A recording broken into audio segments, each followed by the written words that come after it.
Hello everyone, welcome back to level academy. Myself Shruti Sharma. और आज का हमारा टॉपिक है HB इलेक्ट्रोफोरेसिस।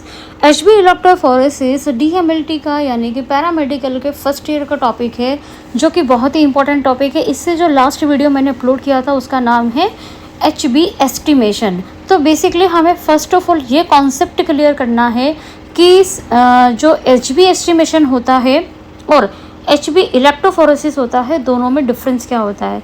तो HB एस्टिमेशन का मतलब होता है डिपेंड ऑन क्वांटिटी, यानी कि जैसे कि 1 ग्राम 2 ग्राम 3 ग्राम, यानी कि कितनी मात्रा में आपके ब्लड में हीमोग्लोबिन प्रेजेंट है, it called as a quantitative. लेकिन अगर ये पूछा जाए कि आपके ब्लड में जो हीमोग्लोबिन का टाइप है, टाइप इन द सेंस यानी कौन सा टाइप है, A है, A2 है, A1 है, F है, C है, D है, S है, ये सारे ही टाइप होते हैं हीमोग्लोबिन के, जिसके लिए हमें टेस्ट परफॉर्म करना पड़ता है। उसका नाम है HB इलेक्ट्रोफोरेसिस।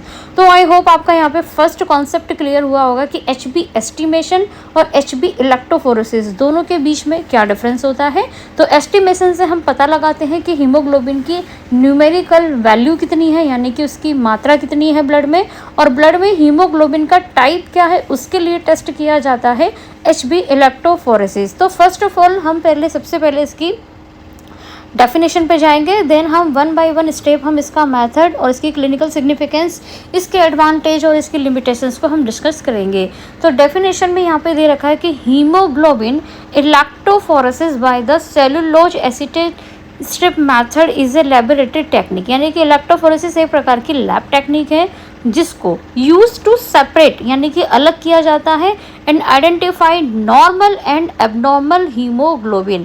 अब जब यहाँ पे दो वर्ड आ रहे हैं, नॉर्मल और एबनॉर्मल, तो देखिए अगर हम जब एस्टिमेशन करते हैं तो वहाँ पे नॉर्मल एबनॉर्मल वैल्यूज़ के अंदर आता है, लेकिन यहाँ पे टाइप का नॉर्मल और एबनॉर्मल है, यानी कि कौन सा नॉर्मल और कौन सा एबनॉर्मल हीमोग्लोबिन का टाइप जो है वो पेशेंट के सैंपल यानी ब्लड में प्रेजेंट है। वो वेरिएंट्स बेस्ड डिपेंड करता है इलेक्ट्रिकल चार्ज पे और मोबिलिटी एंड इलेक्ट्रिकल फील्ड। अब यहाँ से लेके इतनी जो लाइन है वो हमें बेसिकली एक कॉन्सेप्ट के थ्रू मैं आपको यहाँ पे समझाऊंगी।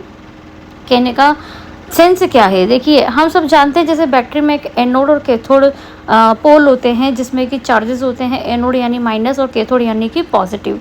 तो इसी प्रकार से यहाँ पे टैंक लेंगे, वो मैं आपको डिटेल में आगे भी समझाऊंगी। हमें सबसे पहले ये समझना है कि यहाँ पे जो ये लिखा है कि electrical charge and mobility and electrical field, तो भाई दो टाइप के चार्जेस है हमारे पास, नेगेटिव एंड पॉजिटिव। कौन है? एनोड और कैथोड। अब हमारे जो HB है, किसी किसी के ब्लड में HB पर प्लस होगा, किसी के HB में माइनस होगा।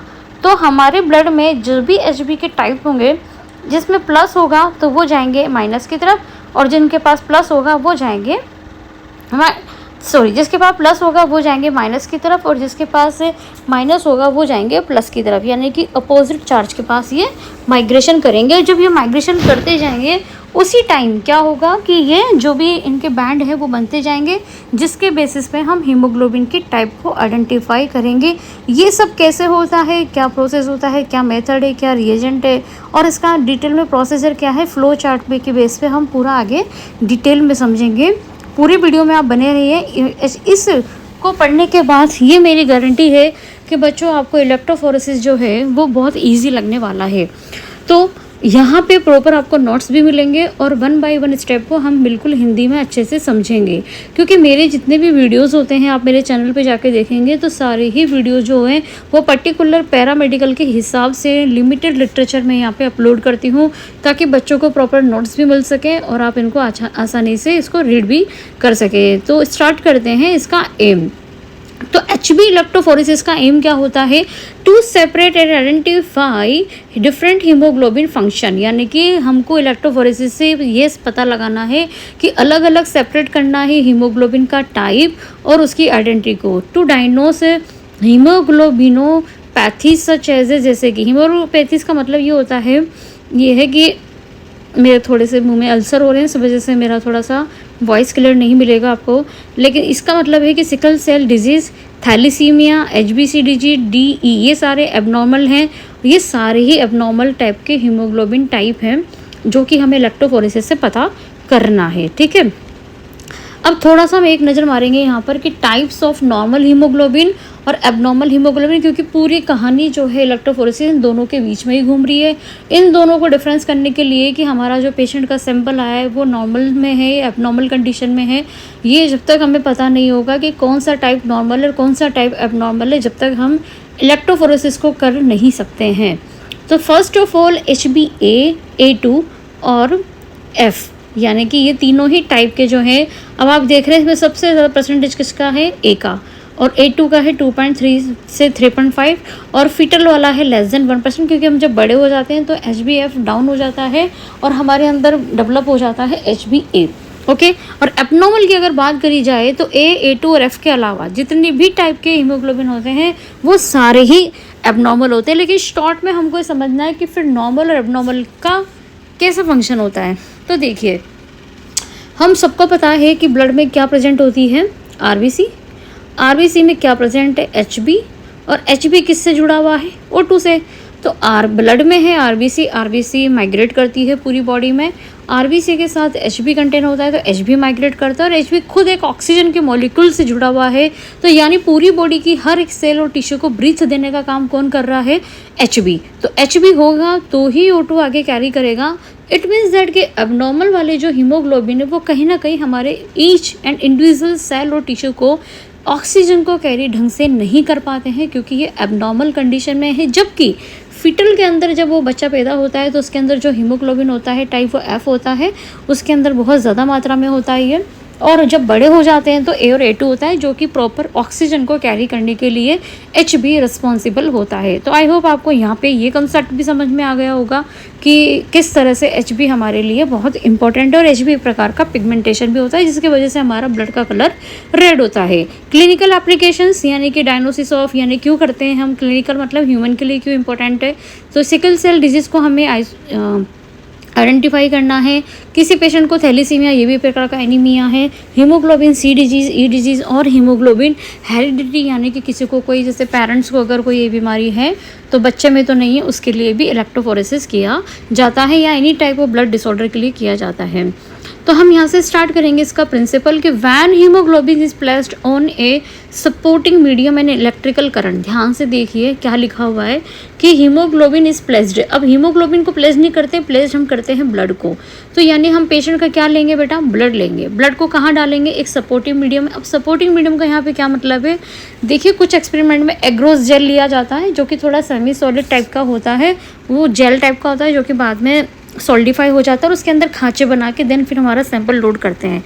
लेकिन इस वाले प्रोसीजर में मैं जो यूज़ में लूँगी वो लूँगी सेलुलोज स्ट्रिप, जो कि मैं आपको आगे बताऊँगी। और इसमें अप्लाई कर देते हैं इलेक्ट्रिकल करंट, यानी कि बिजली। इस अप्लाइड करते हैं डिफरेंट हीमोग्लोबिन टाइप माइग्रेट। अब जो भी ब्लड के अंदर जो भी टाइप के हीमोग्लोबिन होंगे वो अपने आयन के अकॉर्डिंग प्लस माइनस पोल की तरफ जाने लगेंगे, डिफरेंट स्पीड के साथ जाएंगे अकॉर्डिंग टू दियर चार्ज, जो भी इनके ऊपर चार्जेस होंगे प्लस और माइनस का। तो नेगेटिवली चार्ज जो होंगे haemoglobin move toward positive electrode, यानी कि एनोड की तरफ जाएंगे। Different haemoglobin variant separated into distinct node band से। देखिए जैसे हीमोग्लोबिन के अंदर जो भी जैसे प्लस हुआ माइनस हुआ, और हमारे जो एनोड और कैथोड में भी प्लस माइनस होता है, तो सेम उसके अपोजिट ये डायरेक्शन में ये मूव करेंगे, और हीमोग्लोबिन का variants you can be easily identify.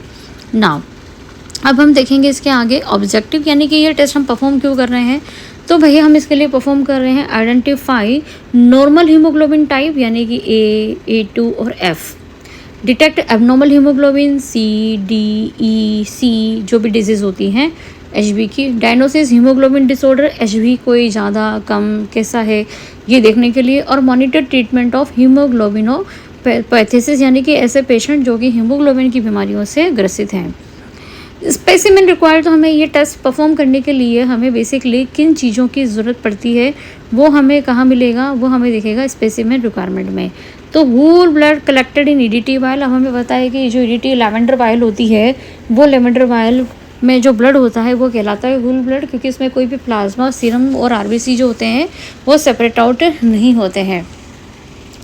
साथ में हम लेंगे यहाँ पे फ्रेश सैंपल, जो भी पेशेंट का लेना है HB इलेक्ट्रोफोरेसिस के लिए।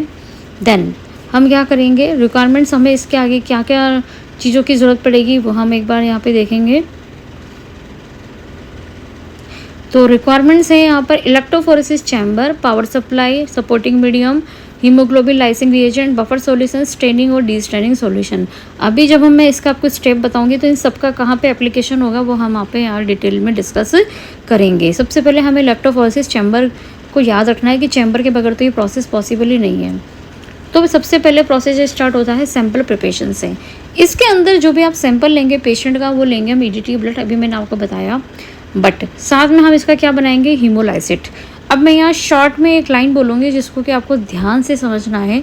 एचबी इलेक्ट्रोफोरेसिस एक प्रकार का हेरिडिटी डिसऑर्डर है जो कि हम ब्लड सैंपल तो लेते हैं बट उसका हीमोलाइसिट बनाते हैं। हीमोलाइसिट क्यों बनाते हैं? हीमोलाइसिट किसी भी पेशेंट का एक लंबे समय के लिए ब्लड सैंपल को स्टोर करने का एक तरीका होता है कि जब भी एचबी इलेक्ट्रोफोरेसिस या ब्लड से रिलेटेड कोई भी डिसऑर्डर हमें पेशेंट के पुरानी हिस्ट्री के लिए देखना हो तो हीमोलाइसिट बना के रख दिया जाता है, जो कि -20 डिग्री में फ्रीज किया जाता है। अब -20 डिग्री फ्रीज करने के बाद उसके ब्लड सैंपल से बनाया गया हीमोलाइसिट को आप अगले 6 मंथ तक कोई भी अगर आप उसका बीच में कोई टेस्ट प्रिस्क्राइब होता है तो आप उसको यूज़ में ले सकते हैं। आपको पेशेंट का बार बार ब्लड लेने की ज़रूरत नहीं है। हाँ, अगर आफ्टर 6 मंथ अगर उसको कोई और चीज़ नहीं डायग्नोज होती है तो फिर आप उसका आराम से नए सैंपल से लेके उसके टेस्ट आइडेंटिफाई कर सकते हैं। लेकिन अगर उस टाइम पेशेंट के अंदर डाउट होता है कि इसके पहले क्या हिस्ट्री थी या पहले क्या कंडीशन थी या किस लेवल पर इसका ब्लड चल रहा था तो आप हीमोलाइसिट का यूज़ कर सकते हैं। प्रिपरेशन ऑफ मीडियम यानी कि सबसे पहले सपोर्टिंग मीडियम की बात करते हैं तो मैंने आपको बताया था कि 2 चीज़ होती है, या तो एग्रोजेल ले सकते हैं या फिर सोक सेलुलर एसिटेट स्ट्रिप यानी कागज़ जैसी स्ट्रिप आती है, जैसे एक प्रकार का फिल्टर पेपर होता है, उसको हम बफर के अंदर सोक कर देते हैं। बफर में आयंस होते हैं। Place strip on electrophoresis platform यानी कि इलेक्ट्रोफोरेसिस का जो चैम्बर होता है उसके अंदर स्ट्रिप को कागज़ को बिछा दिया जाता है। सैंपल एप्लीकेशन, उसके बाद हम हीमोलाइसिट सैंपल को उस स्ट्रिप पर क्या करेंगे, एप्लीकेटर करेंगे। जैसे मान लीजिए ये शीट है तो हमने यहाँ सैंपल डाला, यहाँ सैंपल डाला, यहाँ सैंपल डाला और इस तरह से ये फिर सैंपल माइग्रेट करने लगता है।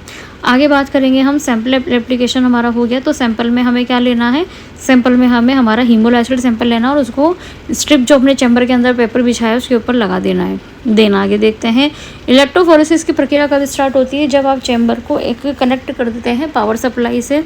Run electrophoresis and recommended voltage 20 to 30 minute है, ठीक है।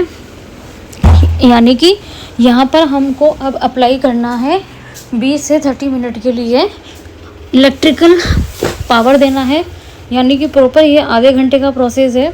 इस आधे घंटे प्रोसेस के अंदर हम इलेक्ट्रिक करंट का प्रभाव करेंगे। Staining, remove strip and stain with appropriate stain. Destaining मतलब जो भी स्टेन करेंगे तो वहाँ पे कलर आएगा और जो भी एक्सेसिव डी स्टेन है वो हट जाएगा। इंटरप्रिटेशन की बात करें तो हमें पोजीशन पता करनी है कि हीमोग्लोबिन के बैंड्स कहाँ कहाँ पे आए हैं और बैंड्स को हम हमारे चार्ट से कंट्रोल से उसको मेज़र करेंगे तो हमें पता चल जाएगा कि पेशेंट के अंदर कौन सा टाइप का हीमोग्लोबिन प्रेजेंट है। तो माइग्रेशन पैटर्न है एल्कलाइन पीएच, यानी ये जो पूरी प्रोसेस होती है किस पे की जाती है, एल्कलाइन पे, नॉट एसिडिक। एचबी है बहुत सबसे ज़्यादा फास्टेस्ट करेगा मूव। फिर देन हीमोग्लोबिन, फीटल हीमोग्लोबिन सबसे धीरे होता है। देन उसके बाद में जितने भी होते हैं वो सारे स्लोएस्ट होते हैं और एचबी सिमिलर एचबीसी के जैसा होता है। एस मतलब सिकल सेल होता है।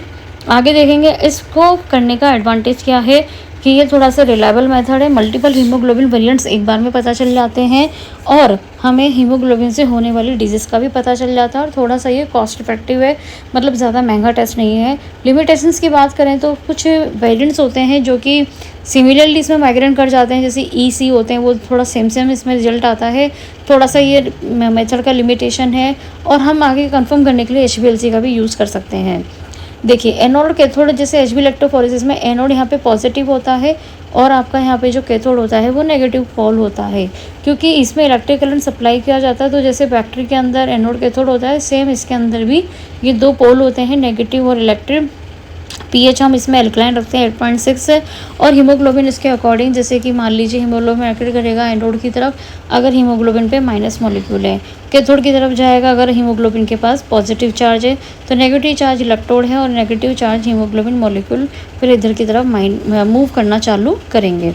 देन आगे देखते हैं सिंपली मेमोरी ट्रिक की बात करें तो यहाँ पे कैथोड है आपका माइनस में और एनोड है आपका पॉजिटिव में। एचबी मॉलिक्यूल अगर यहाँ पे प्लस पॉजिटिव चार्ज इसमें माइनस में चार्ज होगा तो ये इधर की साइड में मूव करना चालू कर देंगे, ठीक है। आगे देखते हैं हीमोलाइसिस को कैसे बनाया जाता है कि ईडीटी ब्लड लेते हैं, अगर रेड ब्लड सेल रिक्वायर्ड होती है हीमोलाइसिस रिएजेंट के साथ बार बार सेंट्रीफ्यूज करते हैं, बार बार उसकी वॉशिंग करते हैं और हमें लास्ट में जाके एक पैक्ड आरबीसी मिल जाती है जिसको हम हीमोलाइसिस बोलते हैं। प्रिपरेशन फिर हम वही बफर के अंदर सेलुलर स्ट्रिप को बिछाएंगे। एक बार मैं आपको एक डायग्राम दिखाती हूँ, शायद मे भी आपको इससे समझ में आ जाए। तो आप ये देखिए सेलुलर एसिटेड स्ट्रिप का मेथड, यहाँ देखेंगे आप, ये रही है आपकी सेलुलर स्ट्रिप। ये इस तरह से जैसे कोई फिल्टर पेपर नहीं होता, ऐसी सेलुलोज स्ट्रिप की बारी बारी कैपिलरीज की बनी होती है। देन फिर क्या होगा, एक ये इलेक्ट्रोफोरेसिस चैम्बर है जिसके अंदर हमने क्या डाल दिया, एक तो बफर सॉल्यूशन और इसके अंदर क्या डुबो दिया हमने, सेलुलोज स्ट्रिप मेथड।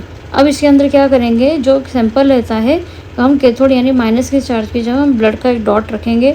ब्लड के डॉट रखने से इसके अंदर जो भी HB होंगे वो माइग्रेट करना चालू करेंगे। और इलेक्ट्रोफोरेसिस को हमने एनोड और कैथोड से जोड़ दिया है, यानी कि यहाँ पर पावर की सप्लाई होगी। जैसे ही पावर की सप्लाई होगी तो आयंस एक दूसरे के अगेंस्ट में मूव करना चालू करेंगे और ये इलेक्ट्रोफोरेसिस की प्रक्रिया स्टार्ट हो गई है। फिर जब हम इस स्ट्रिप को निकालेंगे तो हम इसको क्या करेंगे, स्टेनिंग करेंगे रिएजेंट से, तो हमें ऐसे कलरफुल मिल जाएगा। और जितना भी एक्सेसिव कलर है वो डी स्टेनिंग के टाइम ये सारा जो भी ओवरलैपिंग कलर होता है वो हट जाता है। ठीक है, बाद में जब ये स्ट्रिप सूख जाती है तो आप देखेंगे कि ये रहा कैथोड और ये रहा एनोड। तो इस तरह से देखिए कि सबसे नॉर्मल हीमोग्लोबिन कौन सा होता है, ए, और सबसे फास्टेस्ट कौन ग्रो करता है, HbA, यानी मूव कौन करेगा, HbA। तो इस तरह से आप यहाँ देख रहे हैं कि C, S, F और ये इस तरह से यहाँ पे बैंड मिलते हैं जिनको कि हम कंट्रोल से चेक करते हैं और हमें ये पता करते हैं कि पेशेंट के अंदर आखिर कौन सा वाला HB का टाइप है, कि C है, कि S है, कि F है, कि A है। तो इस तरह से हम बैंड से पता करते हैं और इस तरह से कुछ इनके पैटर्न्स भी हमें मिलते हैं, जैसे यहाँ पे A है, F है, ये सब पूरा नॉर्मल है। सिकल सेल वाले पेशेंट के अंदर A भी हो सकता है, S भी हो सकता है। सिकल सेल डिजीज़ वाले के अंदर ज़्यादातर सारे S होंगे, F इसमें बहुत हल्का होता है क्योंकि डार्क बैंड किसका आ रहा है, सिकल सेल का आ रहा है। हीमोग्लोबिन C डिजीज़ में थोड़ा सा बड़ा धब्बा C का आ रहा है। हीमोग्लोबिन E में देखिए E वाला थोड़ा आ रहा है। तो इस तरह से अलग अलग डिजीज़ के हिसाब से यहाँ पर पैटर्न होते हैं और यही सेम चीज़ हमने यहाँ भी बता रखी कि देखिए यहाँ पे होल ब्लड था, फिर इसका हीमोलाइसिस बनाया, थॉ किया, उसको -20 रिएजेंट पे होता है, ये फ्रीज़र में रखा जाता है। ये फिर वही सेलुलर स्ट्रिप हम लेंगे अल्कलाइन मीडियम में, सैंपल को पोर करेंगे, इलेक्ट्रॉन चार्ज लगाएंगे और फिर बाद में स्टेनिंग और इसको डी स्टेनिंग करके एक सॉल्यूशन में एक्सेसिव कलर सारा निकल जाएगा। लास्ट में इसको सुखाने के बाद यहाँ पर हम क्या करेंगे, ये बैंड हमें इस तरह से मिल जाएंगे। तो हम इसका प्रोसीजर मैं आपको यहीं बता देती हूँ कि collect EDT blood haemolysis reagent होता है, जैसे कि हम बार बार इसको सेंट्रीफ्यूज करके फाइनली यहाँ पर ये हीमोलाइसिस बना लेते हैं। फिर हमने जो सेलुलोसिस स्ट्रिप है उसको हमने ईडीटी बफर के अंदर 8.6 अल्कलाइन मीडियम पर डाल दिया और ब्लॉट करके इसको बाहर निकाल लिया। देन फिर हम स्ट्रिप को उसके अंदर डालेंगे इलेक्ट्रोफोरेसिस चैम्बर में और यहाँ पे हमारा सैंपल को अप्लाई करेंगे एज ए स्पॉट के फॉर्म में और स्पॉट को हम ड्राई होने देंगे। Then fill the chamber with buffer, वापस बफर इसके अंदर ऐड करेंगे, कनेक्ट लोड्सों से इलेक्ट्रिकल चार्ज इसमें अप्लाई करेंगे 200 से 250 वोल्ट के बीच में आधे घंटे के लिए। देन फिर हम ये स्ट्रिप को निकाल लेंगे, remove strip carefully and stain करेंगे। पानी का इसमें भी स्टेन है 5 से 10 मिनट के लिए। Then destain strip with destaining solution, और स्टेनिंग सॉल्यूशन जो भी कलर होगा इससे वो हटा देंगे और ड्राई करेंगे, सुखाएंगे। Air dry the strip in clean place, ensure strip is completely dry. और फाइनली हमें ये जो बैंड है वो हम कंट्रोल चार्ट से देखेंगे तो हमें पेशेंट को हम ये बता सकते हैं कि तुम्हारे अंदर कौन सा वाला हीमोग्लोबिन है। भैया तुम्हारे अंदर नॉर्मल वाला HbA वाला हीमोग्लोबिन है, F वाला है, S वाला है, C वाला है। अगर ये किसी भी पेशेंट को डिजीज़ नहीं है तो ये नहीं आएगा। ठीक है, ये हमने केवल समझाने के लिए आपको इतने सारे बैंड यहाँ पर दिखाए गए हैं। तो सेम हमने यही स्टेप यहाँ पर सब मेंशन किए हैं कि सबसे पहले हम हीमोलाइसिस बनाएंगे, देन फिर हम सेलुलर स्ट्रिप को इलेक्ट्रिक चैम्बर में डालेंगे और बफर को वहाँ से हटाएंगे। देन फिर हम सैंपल डालेंगे स्ट्रिप के ऊपर, हीमोलाइसिस सैंपल को, और एप्लीकेटर के द्वारा कैथोड की साइड में, है ना, ठीक है, यानी माइनस साइड में रखेंगे हम ताकि पॉजिटिव आयन माइग्रेट कर पाएँ। इलेक्ट्रोफोरेसिस के बाद हम चैम्बर को बफर से भर देंगे, पावर सप्लाई ऑन कर देंगे और आधे घंटे के लिए 250 वोल्टेज पर ये प्रोसेस को हम स्टार्ट करेंगे। ये मैंने भी आपको समझा दिया सारा। देन फिर हम इसको कलर से रंगेंगे, देन फिर जो एसेसी कलर होगा उसको डी स्टेन कर देंगे और इंटरप्रिटेशन में हम इसके सारे बैंड को देख लेंगे। माइग्रेशन की बात करें तो यहाँ पर HbA फास्टेस्ट होता है, F थोड़ा धीमा होता है, वही चीज़ मैंने यहाँ पर दोबारा लिखी है। तो नॉर्मल हीमोग्लोबिन का पैटर्न अगर ए आ रहा हो तो यानी कि 95% होता है, A2 आ रहा है तो 2 से 3% है, और FBF मतलब कि 1% जो कि बच्चों में ज़्यादा दिखेगा।